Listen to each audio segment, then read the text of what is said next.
So, about a month ago, I recorded a learning snack like this, and I talked about how one of the great things to do with apologies is to actually give a little bit of time between the mess up and the apology.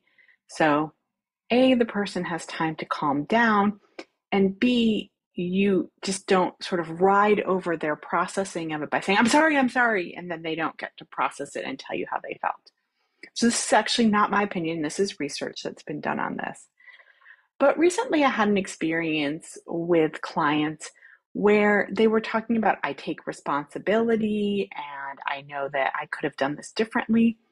And what I was hearing underneath their words were, I'm sorry. I'm sorry that I didn't do this as well as I could have. Or I'm sorry that the way I did this was a real inconvenience to you or upset you or whatever it was. And and I called it out for the client, like, hey, what about saying I'm sorry? Instead of just talking about all these things like I could have done this, I take responsibility for that. And I'll tell you what my reasoning is.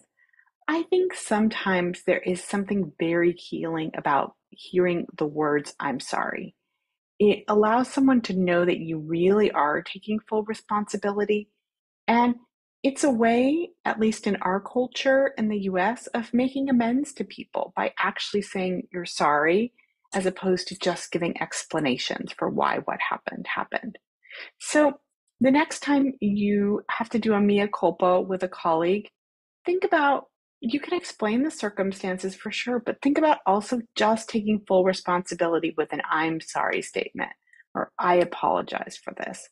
I think it has a lot of power, and I want your apologies and your makeups to have a lot of power with people.